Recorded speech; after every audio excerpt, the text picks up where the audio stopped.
All right. I'm jacked up on some caffeine, which we're talking about today. The most popular legal drug on the planet, caffeine.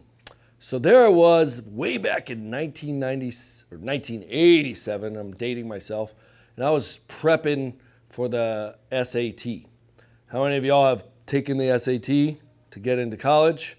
Well, I got into a bunch of colleges, but I didn't get into the one I wanted to get into, which was the Air Force Academy. So I was at a prep school, and I knew how to get my SAT score up to get in early admission, which ended up happening, but I didn't get that SAT score on this go. So this night, I decided it would be a genius idea to cram for the exam. I took a prep course, I had all these notes, and I'm like jamming, and I was like, okay, right before the exam, I'm gonna go down to that vending machine, and back then there was this product called Jolt Cola. If you're not as old as I am, you probably have no idea what that is, but back in the Tab days, it kind of looked like Tab. It was pinkish red, and it said Jolt, and it was like all the flavor of cola, but twice the caffeine.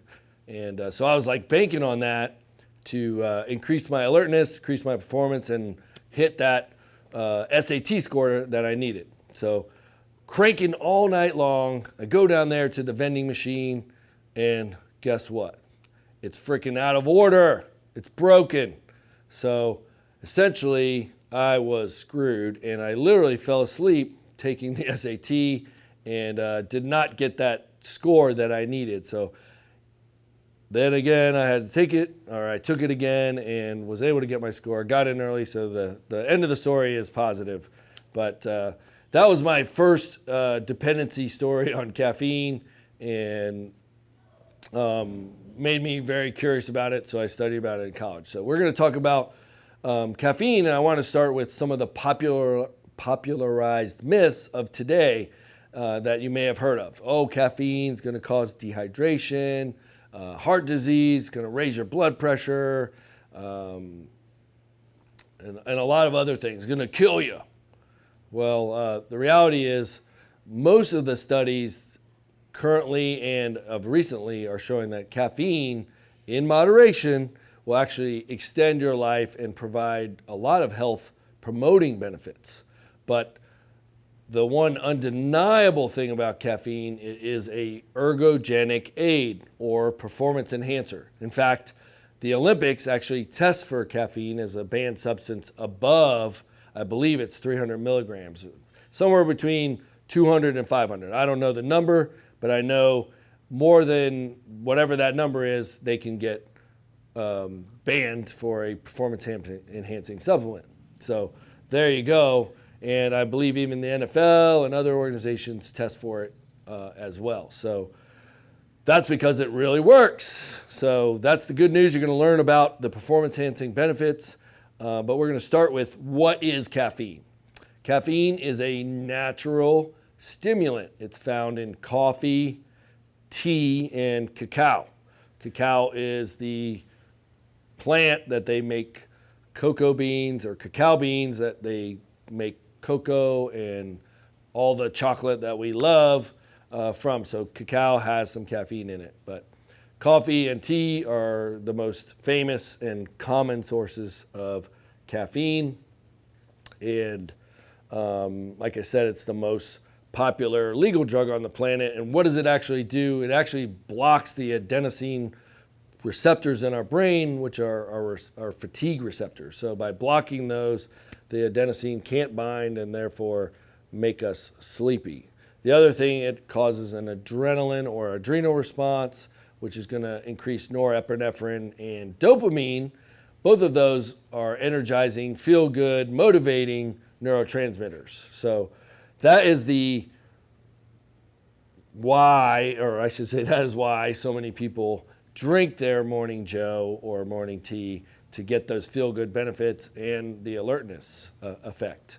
So why would you want to incorporate caffeine into your daily routine? Now, I know a lot of people, there's not much as, I don't hear it as much as I used to, but a lot of people say, oh, I had to get off coffee for all those reasons, the popularized myth I just described. But here's the facts of the matter. So if you want to feel good about having coffee again, the studies have shown that it does promote longevity. Again, this is all in moderation, which I was going to talk about that later, but moderation is 500 milligrams of combined caffeine per day. That's the max. So less than that is what I'm talking about for these type of benefits related to health.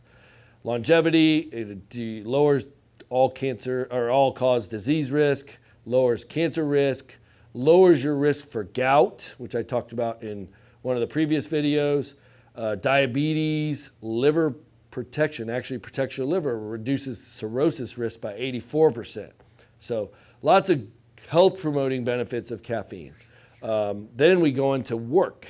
It is definitely a productivity enhancer, and the feel-good effects of dopamine kind of combine to make our work lives, our daily lives a little bit more enjoyable, and thus is why it has kind of a psychoactive, addictive nature about it. But as most people find, more is not necessarily better. You drink too much, you feel like crap, you're jittery, you're lightheaded. So that's where that moderation comes in. So for most people, 1 to 2 cups in the morning, perfect amount. So let's get into the performance benefits, the ergogenic benefits of caffeine.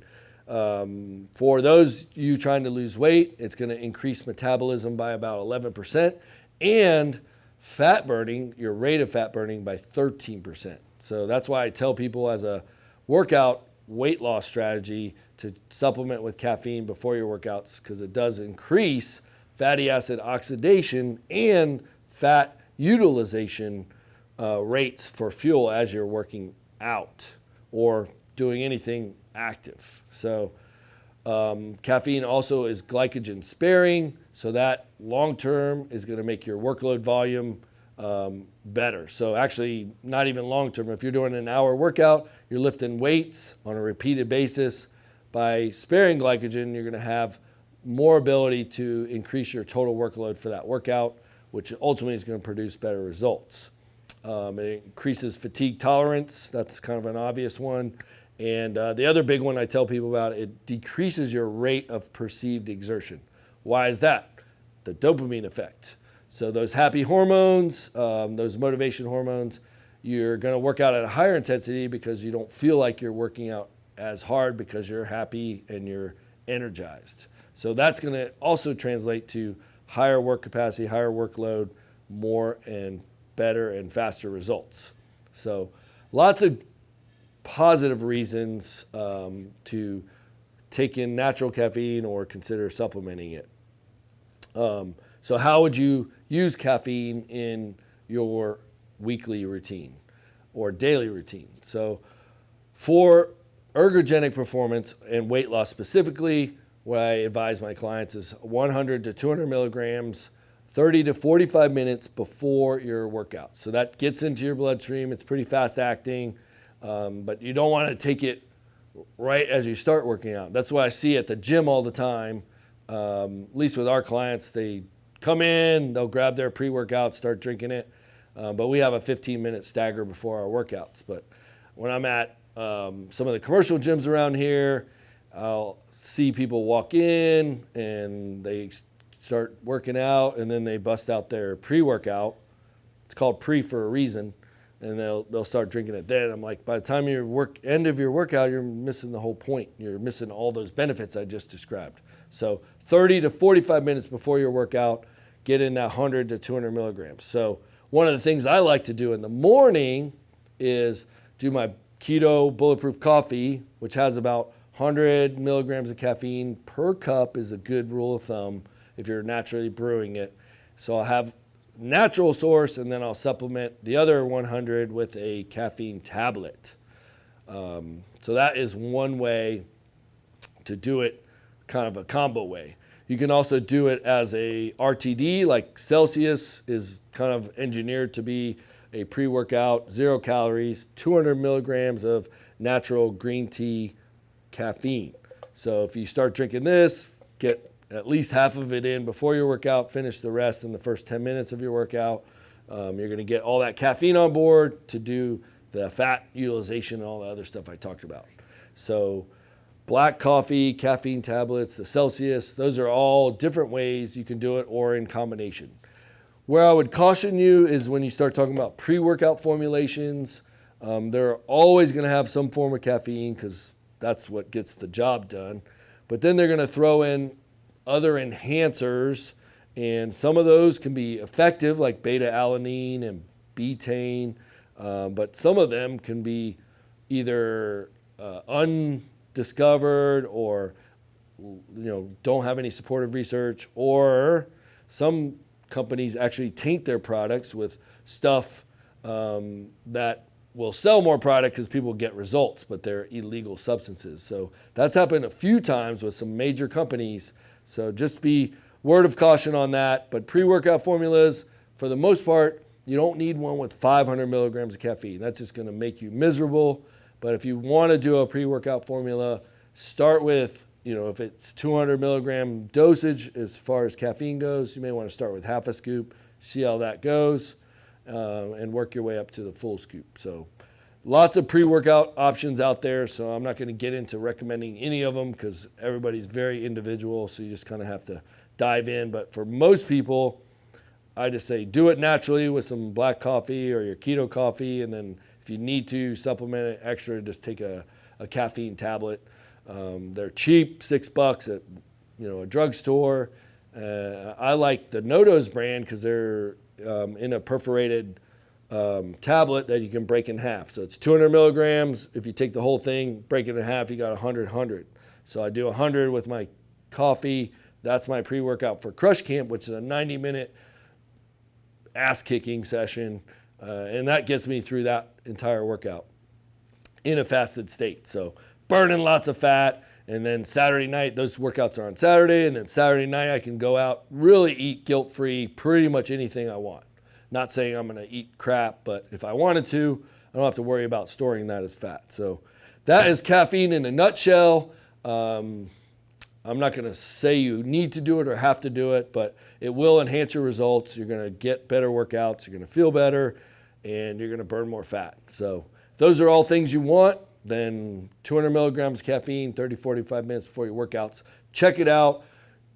See if it works for you, and let me know. So that's caffeine in a nutshell. Hope you got lots out of this week, or so far we got one more lesson to go, which is tomorrow's video or the next one if you're not watching them every day. And again, be patient with yourself. If not, jam some caffeine and binge watch it. And catch up. But no, seriously, take your time, absorb the content, work through it, and we'll catch you on day lesson 28. See you then. TrYumph today.